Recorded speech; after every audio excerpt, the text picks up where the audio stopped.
The changes that will come into effect as of Friday are the measures that President Obama announced back in December, aimed at easing trade and travel restrictions between the United States and Cuba, a first step on the path to normalizing relations between these two countries since diplomatic ties were broken off in the early 1960s in the middle of the Cold War.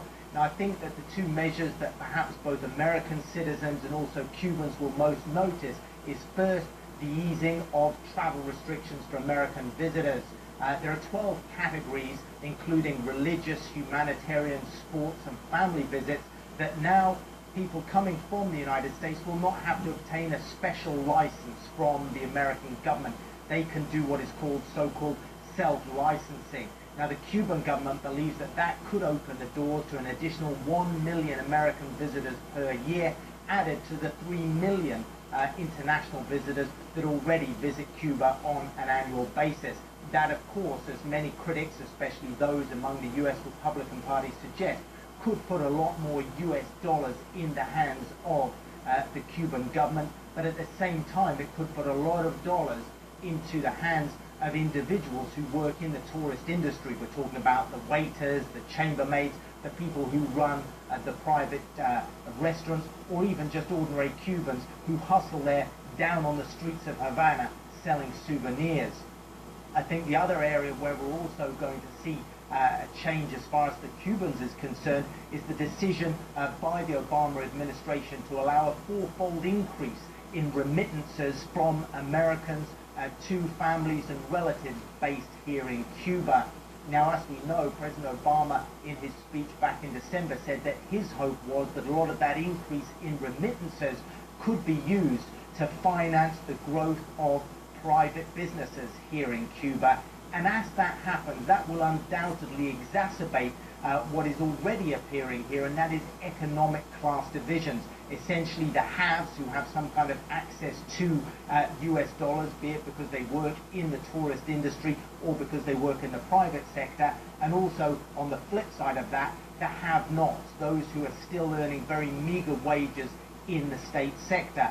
And as those economic class divisions grow, then undoubtedly in the longer term, that could also fuel political class divisions. In a sense, it could be a backdoor way at undermining Cuba's socialist system, and that is the goal, after all, that successive US governments have had for more than half a century now. Carl Penhall, CNN, Havana. The 3Doodler was the world's first 3D printing pen. It literally allows you to draw in the air.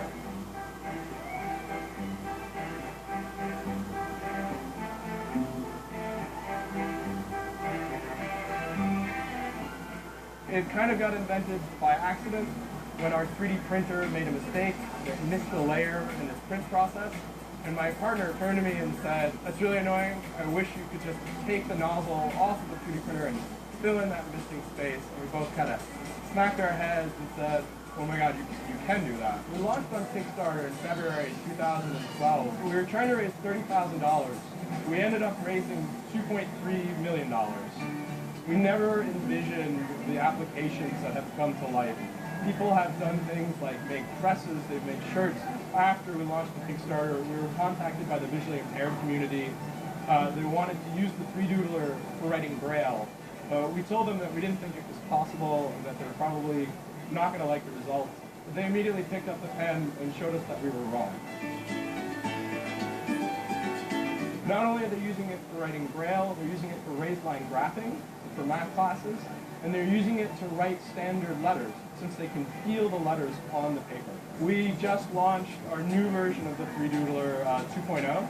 It's significantly improved. We reduced the size by over 75%. It's truly now something that anyone can pick up and start to use.